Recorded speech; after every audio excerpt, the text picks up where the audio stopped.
তো আজকে আমরা অ্যারোবিক রেসপিরেশনটা শুরু করব। অ্যারোবিক রেসপিরেশন বলতে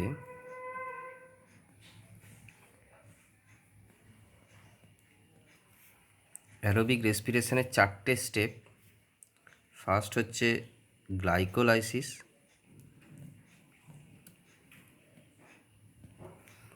সেকেন্ড হচ্ছে লিঙ্ক রিয়াকশান,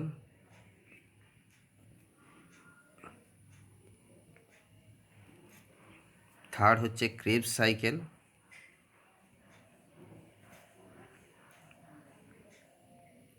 ফোর্থ হচ্ছে ইলেকট্রন ট্রান্সপোর্ট সিস্টেম বা ইটিএস, বা আমরা এটাকে বলতে পারি অক্সিডেটিভ ফসফোরাইলেশন।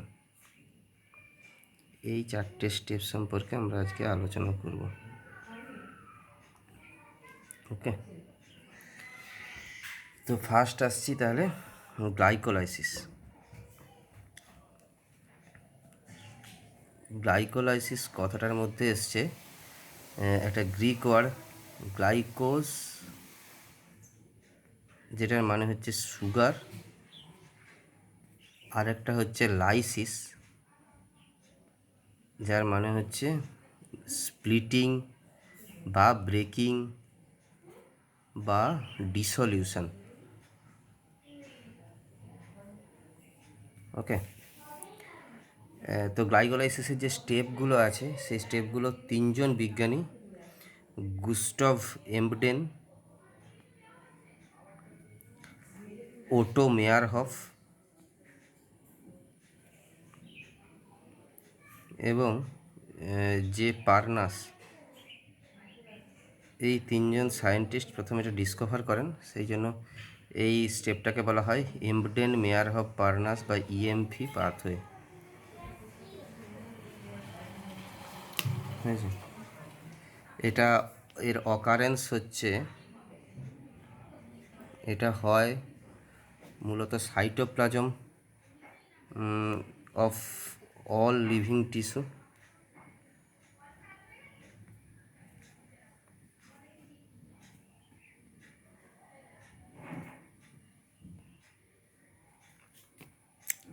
এটা হচ্ছে এদের একটা স্পেশাল ফিচার্স হচ্ছে এটা কমন পাথওয়ে অফ, আমি গতদিনই বলেছিলাম এটা হচ্ছে common pathway of all cellular respiration. মোট 10টা রিয়াকশানস হয়, এটা চেন প্রসেস, 10টা কেমিক্যাল রিয়াকশান হয়, যার মধ্যে ফার্স্ট, থার্ড আর 10th এই রিয়াকশানসগুলো হচ্ছে ইরিভার্সেবল। ওকে, এই জিনিসগুলো যেন মনে থাকে, পরে এগুলো আমার কাজে লাগবে। আচ্ছা, আরেকটা ব্যাপার হচ্ছে এইটা অ্যারোবিক এবং অ্যানিরোবিক রেসপিরেশনের কমন পাথওয়ে। তো কিছু কিছু সেল আছে যেমন এরিথ্রোসাইট, যাদের মাইটোকন্ড্রিয়া থাকে না, এরিথ্রোসাইট, কর্নিয়া, লেন্স, এদের ক্ষেত্রে জেনারেলি মাইটোকন্ড্রিয়া না থাকার জন্য এদের ক্ষেত্রে একমাত্র এটিপি সিনথেসিসের ওয়ে আউট হচ্ছে গ্লাইকোলাইসিস। এরিথ্রোসাইট, কর্নিয়া, লেন্স, এদের ক্ষেত্রে একমাত্র এটিপি সিনথেসিসের ওয়ে আউট হচ্ছে গ্লাইকোলাইসিস। এই প্রসেসে গ্লুকোজ কী করে, এদের ক্ষেত্রে গ্লাইকোলাইসিস হয়, এই প্রসেসের সময় গ্লুকোজ পার্সিয়াল ব্রেকডাউন হয়। টোটাল যে রিয়াকশানটা সেটা একবার বলে দিই আমি আগে। গ্লুকোজ পার্সিয়াল ব্রেকডাউন হয় বা পার্সিয়াল অক্সিডেশন হয়, দিয়ে 2 অণু পাইরুভিক অ্যাসিড তৈরি করে। হয়েছে, 2 অণু পাইরুভিক অ্যাসিড তৈরি করে। এই গ্লুকোজটা আবার মানে ইউটিলাইজড হয় ফ্রম স্টার্চ বা ফ্রম সুক্রোজ, স্টোরেজ কার্বোহাইড্রেট যেগুলো, সেগুলো থেকে গ্লুকোজে রূপান্তরিত হয়, তারপর সেটা পাইরুভিক অ্যাসিডে রূপান্তরিত হয়। তো জেনারেলি এই যে সুক্রোজ থেকে গ্লুকোজ তৈরি হয় বা স্টার্চ থেকে গ্লুকোজ তৈরি হয়, সুক্রোজ থেকে গ্লুকোজ তৈরি হয় ইনভার্টেজ বলে একটা এনজাইম দিয়ে, এবং তারপরে ওই গ্লাইকোলাইসিসের 2 অণু পাইরুভিক অ্যাসিড ছাড়া আর যেগুলো তৈরি হয় সেটা হচ্ছে 2টো NADH তৈরি হয়। কিভাবে তৈরি হয় আমি আসছি এখন। 2টো NADH তৈরি হয়, আর নেট গেন হচ্ছে দুটো এটিপি তৈরি হয়, এইগুলো আর কি। আর এই দুটো মোটামুটি, আর দুটো জল তৈরি হয়। এই নিয়ে এইটা হচ্ছে আমাদের রিয়াকশান টোটাল। এবার রিয়াকশানের স্টেপগুলো সম্পর্কে আমি আস্তে আস্তে করে আসছি। তো গ্লুকোজ হচ্ছে মেন রেসপিরেটরি সাবস্ট্রেট। গ্লুকোজ হচ্ছে মেন রেসপিরেটরি সাবস্ট্রেট। সে কী করে আমি বলেছিলাম, ফার্স্ট, থার্ড আর 10th এই তিনটে রিয়াকশানস হচ্ছে আমার রিভার্সেবল। তাহলে ফার্স্ট রিয়াকশানটা গ্লুকোজ থেকে গ্লুকোজ 6-ফসফেট। এবার একটু মন দিয়ে বোঝার চেষ্টা করো। গ্লুকোজ 6-ফসফেট মানে কি? আমরা যদি গ্লুকোজের স্ট্রাকচার দেখি, কি দেখতে পাবো গ্লুকোজ স্ট্রাকচারে? গ্লুকোজ হচ্ছে একটা হেক্সোজ সুগার। গ্লুকোজ একটা হেক্সোজ সুগার। গ্লুকোজের স্ট্রাকচারটা আমরা দেখেছি বায়োমলিকুলসে। CHO, CHOH, CHOH, CHOH, CHOH, CH2OH। এইখানে দেখো, এই 1 2 3 4 5 6, এই 6 নম্বর কার্বনে এই OH-টাকে রিপ্লেস করে একটা ফসফেট গ্রুপ থাকে বলে তার নাম হচ্ছে গ্লুকোজ 6-ফসফেট। তো যে কোনো, তার মানে এই 6 নম্বর কার্বনের এই ফসফেট গ্রুপ, কেউ একে ফসফেটটা ডোনেট করতে হয়েছে। তো কে ডোনেট করেছে? ডোনেট করেছে এটিপি।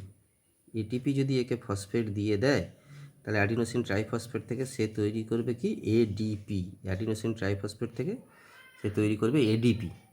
আর এখানে কোএনজাইম বা কোফ্যাক্টর হিসেবে Mg+2 লাগে। যে কোনো ফসফেট বা এটিপি নিয়ন্ত্রিত বিক্রিয়ায় Mg+2 অবশ্যই কোফ্যাক্টর হিসেবে কাজ করে, এবং যে এনজাইমটা কাজ করবে তার নাম হচ্ছে হেক্সোকাইনেজ। কেন?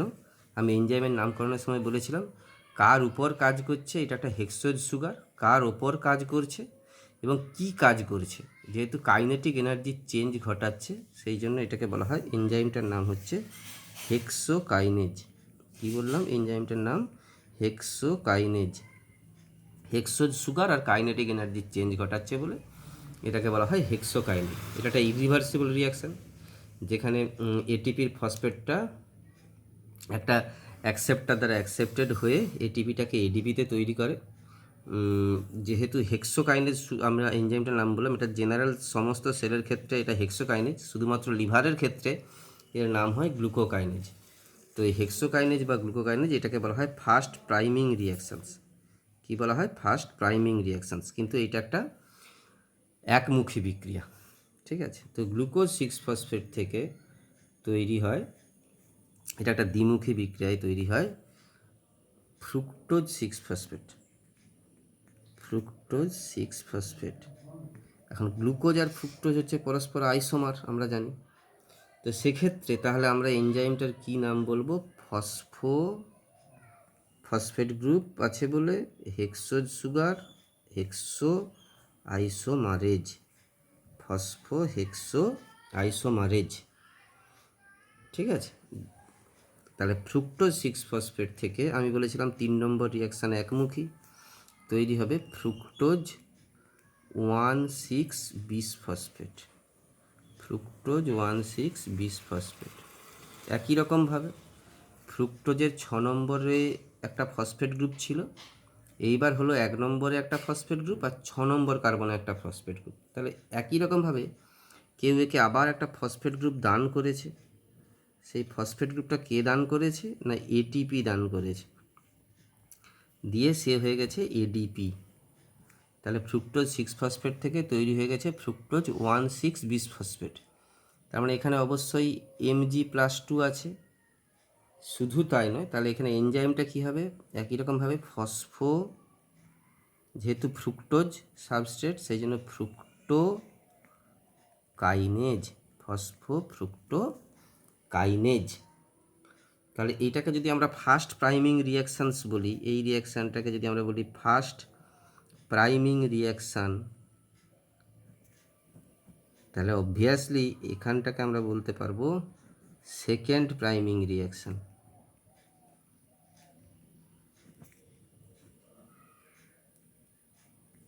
ওকে, নেক্সট ফ্রুক্টোজ 1,6-বিস-ফসফেট, এরপরে কি হবে? দুটো ভাগে ভেঙে যাবে। একটাকে বলা হবে 3-ফসফোগ্লিসারেলডিহাইড, 3-ফসফোগ্লিসারেলডিহাইড, আরেকটাকে বলা হবে dihydroxy acetone phosphate, dihydroxy acetone phosphate. ঠিক আছে, এরা কিন্তু পরস্পরের আইসোমার এবং এই রিয়াকশানটাও রিভার্সেবল রিয়াকশানস। মানে এ ফসফোগ্লিসারেলডিহাইড ডাইহাইড্রক্সি অ্যাসিটোন ফসফেট তৈরি করতে পারে, ডাইহাইড্রক্সি অ্যাসিটোন ফসফেট ফসফোগ্লিসারেলডিহাইড তৈরি করতে পারে। আমরা এটাকে 3PGALDও বলতে পারি। তাহলে এই দেখো ফ্রুক্টোজ 1,6-বিসফসফেট থেকে ফসফোগ্লিসারেলডিহাইড তৈরি হলো বা ডাইহাইড্রক্সি অ্যাসিটোন ফসফেট তৈরি হলো। তাহলে এই এনজাইমটাকে আমরা বলতে পারবো অ্যালডোলেজ। অ্যালডিহাইড তৈরি হয়েছে বা কিটোন তৈরি হয়েছে, সেই এনজাইমটাকে আমরা বলবো অ্যালডোলেজ। এবং এই রিয়াকশানটা ফসফোগ্লিসারেলডিহাইড ডাইহাইড্রক্সি অ্যাসিটোন ফসফেটে তৈরি হচ্ছে বা ডাইহাইড্রক্সি অ্যাসিটোন ফসফেট ফসফোগ্লিসারেলডিহাইডে তৈরি হচ্ছে। এটা তো একটা 6 কার্বনযুক্ত ফ্রুক্টোজ 1,6-বিসফসফেট, সে 2-3 কার্বনে ভেঙেছে। তাহলে এরা কি বলতে পারি আমরা? ট্রায়োজ ফসফেট। এটাতেও 3টে কার্বন আছে, 3C, এটাও 3টে কার্বনযুক্ত কম্পাউন্ড 3C। তাহলে এটাকে আমরা বলতে পারি ট্রায়োজ ফসফেট কম্পাউন্ড। ট্রায়োজ ফসফেট হলে এই এনজাইমটার নাম হবে ট্রায়োজ ফসফেট আইসোমারেজ। ট্রায়োজ ফসফেট আইসোমারেজ, এটা নিয়ে আর কোনো সন্দেহ নেই। এই যে এতদূর যেটা দেখলে, গ্লুকোজ থেকে গ্লুকোজ 6-ফসফেট, ফ্রুক্টোজ 6-ফসফেট, ফ্রুক্টোজ 1,6-বিসফসফেট, সেখান থেকে ফসফোগ্লিসারেলডিহাইড এবং ডাইহাইড্রক্সি অ্যাসিটোন ফসফেট, এই পর্যন্ত পুরো রিয়াকশানটাকে আমরা বলবো, এই ফেজটাকে আমরা বলবো প্রিপারেটরি ফেজ। Preparatory phase. এইখানে একটা ইম্পর্ট্যান্ট কথা বলি, এরপরে এই 3-ফসফোগ্লিসারেলডিহাইড থেকে যা তৈরি হবে, একই রকমভাবে ডাইহাইড্রক্সি অ্যাসিটোন ফসফেট থেকেও একই কম্পাউন্ড তৈরি হতে থাকবে। তো সেই জন্যে আমরা কিন্তু যা হিসেব করব এরপর থেকে সব 2 দিয়ে গুণ করব, কেন এদিকেও আছে 2 দিয়ে আমাকে মাল্টিপ্লাই করতে হবে, এদিকেও যা যা তৈরি হবে এদিকেও একই রকমভাবে সব কিছু তৈরি হতে থাকবে। সেই স্টেপগুলোকে আমরা বলবো পে অফ ফেজ। এরপর যা যা রিয়াকশান দেখব, সেটস অফ রিয়াকশান, তাদেরকে আমরা বলবো পে অফ ফেজ। ওকে, আচ্ছা চলো তাহলে 3-ফসফোগ্লিসারেলডিহাইড থেকে প্রথমে যেটা তৈরি হবে সেটা হচ্ছে 1,3-বিসফসফোগ্লিসারেট। 1,3-বিসফসফোগ্লিসারেট বা গ্লিসারিক অ্যাসিড। আমি আগেই বলেছি লিভিং সেলে এইরকমভাবে থাকা সম্ভব নয় গ্লিসারিক অ্যাসিড হিসাবে বা ওই হিসাবে। তাহলে আমরা এটাকে বলতে পারি গ্লিসারেট, 1,3-বিসফসফোগ্লিসারেট। এখানে কি হয়, তাহলে একটা ফসফেট গ্রুপ ইনভলভ হয়েছে ইন ফর্ম অফ H3PO4, নাহলে কি করে সম্ভব? ছিল 3-ফসফোগ্লিসারেলডিহাইড, এখান থেকে হচ্ছে 1,3-বিসফসফোগ্লিসারেট, মানে একে এই গ্লিসারেট যৌগটার 1 নম্বর কার্বনে একটা, 3 নম্বর কার্বনে একটা, দুটো ফসফেট গ্রুপ আছে, তাহলে একটা দিয়েছে একে H3PO4 এবং অ্যালডিহাইড অ্যাসিড হয়েছে। সেই জন্য কি হবে, NAD+, NADH এবং H+ রূপান্তরিত হবে।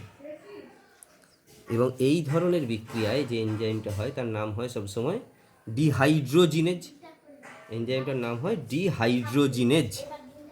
তাহলে কি হবে না, গ্লিসারেলডিহাইড ফসফেট ডিহাইড্রোজিনেজ বা ফসফোগ্লিসারেল ডিহাইড্রোজিনেজ, যাই হোক কিছু হতে পারে এখানে এনজাইমটার নাম। আর এখানে কিন্তু এটা এটা জেনারেলি দ্বিমুখী বিক্রিয়া, এবং এটা এই বিক্রিয়াটার পিকুলারিটি আছে, এই রিভার্সেবল রিয়াকশানটা মানে এই যে এটা ইরিভার্সেবল হয়ে যেতে পারে বা রিভার্সেবিলিটিটা ইনহিবিটেড হয়ে যেতে পারে বাই প্রেজেন্স অফ Hg+, বা Hg+2 এ থাকলে কিন্তু এটা ইরিভার্সেবল হয়ে যেতে পারে এর প্রেজেন্সে। যাই হোক 1,3-বিসফসফোগ্লিসারিক অ্যাসিড থেকে তৈরি হবে 3-ফসফোগ্লিসারেট। কি তৈরি হবে? 3-ফসফোগ্লিসারেট। ওকে, 3-ফসফোগ্লিসারেট যখন তৈরি হবে, তাহলে এখানে ছিল 1 নম্বর কার্বনে একটা ফসফেট গ্রুপ, 3 নম্বর কার্বনে একটা ফসফেট গ্রুপ। এখানে কি হবে, শুধুমাত্র 3 নম্বর কার্বনে একটা ফসফেট গ্রুপ। তাহলে এখান থেকে একটা ফসফেট গ্রুপ কেউ পাবে, 1 নম্বরের ফসফেট গ্রুপটা কেউ নিয়ে গেছে, সেটা কে না এডিপি। সে একটা ফসফেট গ্রুপ নিলে কি হবে, এটিপি। এডিপি তৈরি হবে এটিপিতে, তার মানে এখানে অবশ্যই একটা Mg+2 কোফ্যাক্টর হিসেবে কাজ করবে। এবং এখানে তাহলে এনজাইমটার নাম কি হবে, ফসফোগ্লিসারেট কাইনেজ। কি বললাম,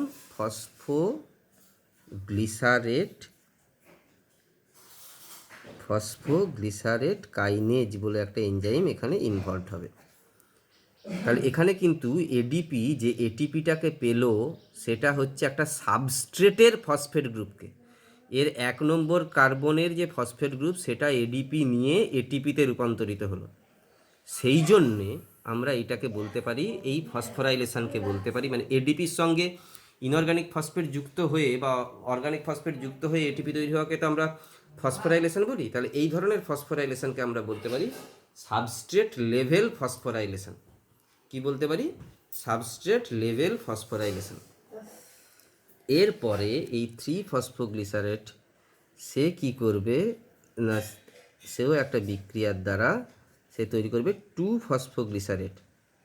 মানে শুধুমাত্র ফসফেট গ্রুপটার স্থান পরিবর্তন হয়েছে, সে ছিল 3 নম্বর কার্বনে, এইবারে সে এলো 2 নম্বর কার্বনে। সেই জন্য এই এনজাইমটার নাম আমরা বলি মিউটেজ, ফসফোগ্লিসারো মিউটেজ।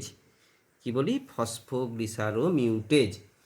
এই 2-ফসফোগ্লিসারিক অ্যাসিড তৈরি করবে 2-ফসফোইনল পাইরুভিক অ্যাসিড, 2-ফসফোএনল পাইরুভিক অ্যাসিড। তাহলে এনজাইমটার নাম কি হবে, এনল গ্রুপ যুক্ত হয়েছে, এনোলেজ, এবং এখানে 1 অণু জল উৎপন্ন হবে। হলো লাস্ট স্টেপে, এটা কিন্তু অবশ্যই 10 নম্বর স্টেপ এবং এটা ইররিভার্সেবল স্টেপ। 2 ফসফোইনল পাইরুভিক অ্যাসিড বা 2 ফসফোইনল পাইরুভিক অ্যাসিড থেকে তৈরি হবে পাইরুভিক অ্যাসিড। ওকে, এখানে তার মানে একটা ফসফেট গ্রুপ আবার বেরিয়েছে। তার মানে আমরা এটা বলতে পারি এখানে এডিপি থেকে এটিপি হয়েছে, এডিপি থেকে এটিপি হয়েছে, Mg+2 দ্বারা নিয়ন্ত্রিত, এবং এনজাইমটার নাম হবে পাইরুভেট কাইনেজ।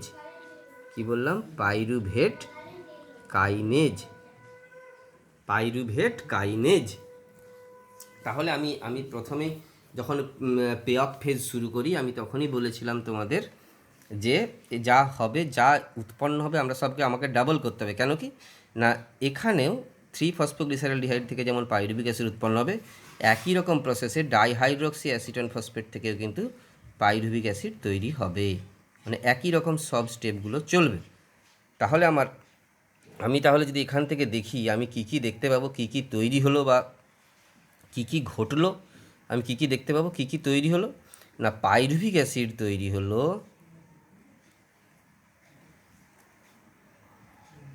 পাইরুভিক অ্যাসিড তৈরি হলো ক অণু, এখানে 1 অণু, এখানে 1 অণু করে, তাহলে 2 অণু, 2 মলিকুল পাইরুভিক অ্যাসিড তৈরি হলো। ওকে, NADPH কোথায় তৈরি হলো বা NADH+H+ কোথায় তৈরি হলো, 3-ফসফোগ্লিসারলডিহাইড থেকে 1,3-বিসফসফোগ্লিসারেট তৈরি হওয়ার সময় 1 অণু, তাহলে এদিকেও 1 অণু, মানে ফ্রম 3-ফসফোগ্লিসারলডিহাইড 1 molecule, from dihydroxy acetone phosphate 1 molecule, তাহলে এটাও হবে 2 মলিকুল। আচ্ছা, এরপরে আসছি আমি ওয়াটার। ওয়াটার কত তৈরি হলো না, ফসফোগ্লিসারেট থেকে ফসফোইনল পাইরুভিক অ্যাসিড পর্যন্ত 1 অণু, তাহলে এদিকেও হবে 2 অণু। আর কি তৈরি হলো না, এবারে আসবো আমরা এটিপি। এটিপি কত তৈরি হলো বা কোন কোন স্টেপে তৈরি হলো, 1,3-বিসফসফোগ্লিসারেট থেকে 3-ফসফোগ্লিসারেট, 1,3-বিসফসফোগ্লিসারেট থেকে 3-ফসফোগ্লিসারেট তৈরি হওয়ার সময় 1 অণু, ফসফোইনল পাইরুভিক অ্যাসিড থেকে পাইরুভিক অ্যাসিড তৈরি হওয়ার সময় 1 অণু, তাহলে এখানে 1 অণু, এখানে 1 অণু করে 2 অণু, 2 মলিকুলস। এদিকেও ডাইহাইড্রক্সি অ্যাসিটন ফসফেট থেকে পাইরুভিক অ্যাসিড তৈরি হওয়ার সময় 2 মলিকুলস, তাহলে 2 × 2 মানে 4 মলিকুলস। সেখান থেকে ইউটিলাইজড হলো কত মলিকুল? উপরের দিকে দেখো, একটা গ্লুকোজ থেকে গ্লুকোজ 6-ফসফেট হওয়ার সময় এখন এটিপি ব্যবহৃত হয়েছিল, ফ্রুক্টোজ 6-ফসফেট থেকে ফ্রুক্টোজ 1,6-বিস-ফসফেট তৈরি হওয়ার সময় এক অণু ব্যবহৃত হয়েছিল। তাহলে টোটাল গ্রস এটিপি উৎপাদন হচ্ছে 4 অণু, সেখান থেকে 2টো ব্যবহৃত হলো, তাহলে পাওয়া গেল 2 মলিকুলস। তাহলে সর্বমোট আমরা যদি দেখি net gain, pyruvic acid 2 molecules, NADH 2 molecules, hydrogen 2 molecules and ATP 2 molecule. এইটা নিয়ে আর কোনো সন্দেহ নেই। এবং এটিপি যে 4 অণু উৎপন্ন হলো, এটিপি যে 4 অণু উৎপন্ন হলো, গ্রস গেইন অফ এটিপি, এই এটিপিটা কিন্তু উৎপন্ন হলো সাবস্ট্রেটের ফসফেট গ্রুপ। প্রথমে হচ্ছে বিসফসফোগ্লিসারেটের একটা ফসফেট গ্রুপ, আরেকটা হচ্ছে ফসফোইনল পাইরুভিক অ্যাসিডের একটা ফসফেট গ্রুপ নিয়ে, সেই জন্য এই ধরনের ফসফোরাইলেশনকে আমরা বলবো সাবস্ট্রেট লেভেল ফসফোরাইলেশন। এবং শ্বসন প্রক্রিয়ার শেষ ধাপে, রেসপিরেশনের শেষ ধাপে যখন আমরা ইলেকট্রন ট্রান্সপোর্ট সিস্টেম পড়াবো, তখন দেখব এই NADH এবং H+, এরা কিন্তু শ্বসন প্রক্রিয়ার শেষ ধাপে গিয়ে ইলেকট্রন ট্রান্সপোর্ট সিস্টেম প্রক্রিয়ায় ভায়া অক্সিডেটিভ ফসফোরাইলেশন, মানে কোনো পদার্থের জারণের দ্বারা রিডাকশন অক্সিডেশন পোটেনশিয়াল বা রিডক্স পোটেনশিয়ালের চেঞ্জের দ্বারা একটা NADH থেকে 3টে এটিপি এবং ক্রেবস চক্রে উৎপন্ন হওয়া একটা FADH2 থেকে 2টো এটিপি তৈরি করবে। সেই প্রসেসটাকে আমরা বলবো অক্সিডেটিভ ফসফোরাইলেশন। তার মানে কি দাঁড়ালো, ফসফোরাইলেশন বা ADP থেকে ATP তৈরি হওয়ার প্রক্রিয়া মোটামুটিভাবে 3টে ভাবে হতে পারে। একটা হচ্ছে ফটোসিনথেটিক ফসফোরাইলেশন, যেটা আমরা প্রিভিয়াস চ্যাপ্টার ফটোসিনথেসিসে আলোচনা করে দিয়েছি। একটা হচ্ছে সাবস্ট্রেট লেভেল ফসফোরাইলেশন, যেটা এক্ষুনি দেখলাম, গ্লাইকোলাইসিসে ফ্রম 1,3-বিসফসফোগ্লিসারেট বা ফ্রম 2-ফসফোইনল পাইরুভেট। আরেকটা দেখতে পাবো ETSে গিয়ে অক্সিডেটিভ ফসফোরাইলেশন, অর্থাৎ ফসফোরাইলেশন হবে 3টে স্টেপে: ফটোসিনথেটিক ফসফোরাইলেশন, অক্সিডেটিভ ফসফোরাইলেশন আর সাবস্ট্রেট লেভেল ফসফোরাইলেশন। ক্লিয়ার? এরপরে আমরা যাব ওই লিঙ্ক স্টেপ, যেটাকে আমরা বলি পাইরুভিক অ্যাসিডের অক্সিডেটিভ ডিকার্বক্সিলেশন, সেটাকে আমরা বলি লিঙ্ক রিয়াকশান বা গেটওয়ে স্টেপ বা ট্রানজিশান রিয়াকশান। আবার বলছি, লিঙ্ক রিয়াকশান বা গেটওয়ে স্টেপ বা ট্রানজিশান রিয়াকশান বা oxidative decarboxylation of pyruvic acid. তাহলে আমরা এরপর শুরু করব লিঙ্ক রিয়াকশান।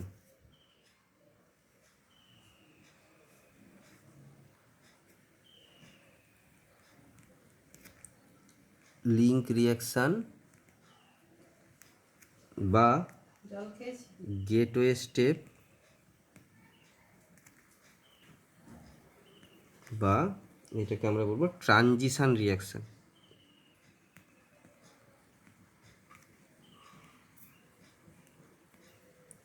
আরও ভালোভাবে বলতে গেলে এটাকে আমরা বলবো অক্সিডেটিভ ডিকার্বক্সিলেশন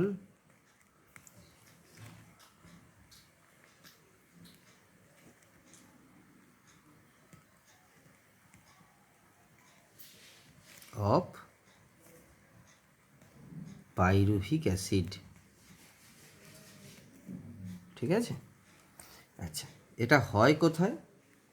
এটা হয় মাইটোকন্ড্রিয়াল ম্যাট্রিক্সে। সাইটোসলে যে পাইরুভিক অ্যাসিডটা তৈরি হলো, সেটা মাইটোকন্ড্রিয়াল ম্যাট্রিক্সে এসে ইন প্রেজেন্স অফ অক্সিজেন, সেই জন্য বলা হয় অক্সিডেটিভ, একটা কার্বন ডাইঅক্সাইড বেরিয়ে যায় বলে ডিকার্বক্সিলেশন বলা হয়। এখানে যে এনজাইমটা কাজ করে তার নাম হচ্ছে পাইরুভেট ডিহাইড্রোজিনেজ। পাইরুভেট ডিহাইড্রোজিনেজ মানে কি? তার মানে সেখানে অবশ্যই NADH তৈরি হবে, NADH প্লাস H প্লাস তৈরি হবে, এটা একটা ক্লু। আচ্ছা, তাহলে কি কি লাগবে? পাইরুভেট ডিহাইড্রোজিনেজ যদি হয়, আমি বললাম NADH তৈরি হয়, তাহলে এখানে লাগবে হচ্ছে NAD প্লাস আর কোএনজাইম A। এবং ডিকার্বক্সিলেশন মানে পাইরুভিক অ্যাসিড হচ্ছে একটা 3 কার্বনযুক্ত যৌগ। পাইরুভিক অ্যাসিড একটা 3 কার্বনেসিয়াস কম্পাউন্ড। পাইরুভিক অ্যাসিড কীরকম হয়? CH2 OH, pyruvic acid CH2COOH, CHCOOH, CH2COOH। এ কি করবে না, এ তৈরি করবে একটা 2 কার্বন কম্পাউন্ড, তার নাম হচ্ছে অ্যাসিটাইল কো এ। তার একটা কোএনজাইম এ অবশ্যই লাগবে এখানে, ঠিক আছে। তো এখানে আমি যদি পাইরুভিক অ্যাসিড যদি আমরা দেখেছি গ্লাইকোলাইসিসের 2 অণু উৎপন্ন হয়, তাহলে এখানে অবশ্যই দুটো এনএডি প্লাস এ লাগবে এবং দুটো এনএডিএইচ তৈরি হবে। আর এখানে পাইরুভিক অ্যাসিড মানে যদি একটা পাইরুভিক অ্যাসিডে একটা কার্বন ডাইঅক্সাইড বের হয় বলে আমরা তাকে ডিকার্বক্সিলেশন বলি, তাহলে দুটো কার্বন ডাইঅক্সাইড এখানে নির্গত হবে। তাহলে আমরা বলতে পারি দুটো মলিকুল এনএডি তৈরি হবে, দুটো মলিকুল পাইরুভিক অ্যাসিডের জন্য, এবং দুটো কার্বন ডাইঅক্সাইডও বেরিয়ে যাবে। তো যেহেতু এই অ্যাসিটাইল কোএনজাইম এ গিয়ে ক্রেবস সাইকেলে বিভিন্ন ধরনের অর্গানিক অ্যাসিড তৈরি করবে, সেই জন্য এই অ্যাসিটাইল কোএনজাইম এ এটাকে বলা হবে কানেক্টিং লিঙ্ক বিটুইন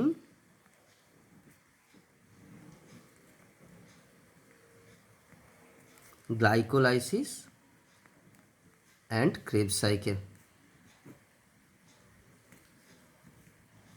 ওকে, তো দেখি আমরা তাহলে এখানে কি কি রিয়াকশানগুলো হতে থাকে। পাইরুভিক অ্যাসিড হচ্ছে একটা 3 কার্বনযুক্ত কম্পাউন্ড। সে কি করে, একটা 3 কার্বনযুক্ত কম্পাউন্ড সে কার কার সাথে যুক্ত হয়, সে যুক্ত হয় একটা এনএডির সাথে। যেহেতু আমরা দুটো পাইরুভিক অ্যাসিড, সেই জন্য সব দুটো করে করব। এনএডি প্লাসের সাথে যুক্ত হয়, যুক্ত উৎপন্ন করে এনএডিএইচ প্লাস এইচ প্লাস, এবং এখান থেকে একটা কার্বন ডাইঅক্সাইড বেরিয়ে যায়। তার মানে অবশ্যই দুটো কার্বন ডাইঅক্সাইড বেরিয়ে যাবে, দিয়ে দুটো অ্যাসিটাইল কোয়ে তৈরি করবে। অ্যাসিটাইল কোয়ে স্ট্রাকচার কীরকম হবে, SCOA সি ডাবল বন্ড ও CH2, এটাকে বলা হবে অ্যাসিটাইল কোয়ে। তো এখানে কিন্তু কতগুলো মানে এটা এটা এক্স্যাক্টলি কতগুলো মাল্টি রিয়াকশান কমপ্লেক্স, মানে অনেকগুলো রিয়াকশান একসাথে মিলে এই পাইরুভিক অ্যাসিড থেকে অ্যাসিটাইল কোয়ে তৈরি হয়। পাইরুভিক অ্যাসিড থেকে প্রথমে অ্যাসিটাইল ডিহাইড তৈরি হয়, অ্যাসিটাইল ডিহাইড থেকে তারপরে কোএনজাইম এ যুক্ত হয়ে অ্যাসিটাইল কোয়ে তৈরি হয়। আমাদের সিলেবাসে এর থেকে ডিটেলস কিছু নেই বলে আমি আর ওটা বললাম না, কিন্তু এখানে একটা কথা বলে রাখি, এখানে তার একটা কোএনজাইম এ মানে দুটো কোএনজাইম এ অ্যাড হবে, আর এখানে কিছু এনজাইমসের সঙ্গে কিছু কোএনজাইম বা কোফ্যাক্টর কাজ করে। সেইগুলো কী কী, সেগুলো হচ্ছে থাইমিন পাইরোফসফেট, লাইপোইক অ্যাসিড, এই সমস্ত কিছু কোফ্যাক্টর হিসেবে এইগুলো কাজ করে। এরপরে এই অ্যাসিটাইল কোয়ে কিন্তু ক্রেবস সাইকেলে এন্টার করবে, এবং ক্রেবস সাইকেলে এন্টার করে ক্রেবস সাইকেলে কিছু অর্গানিক অ্যাসিডস তৈরি করবে এবং কিছু ইলেকট্রন কেরিয়ার NADH বা FADH-এর মতো কিছু ইলেকট্রন কেরিয়ার তৈরি করবে, যেটা কিন্তু ETS-এ গিয়ে বা ইলেকট্রন ট্রান্সপোর্টে গিয়ে ATP তৈরি করতে সক্ষম হবে। ঠিক আছে।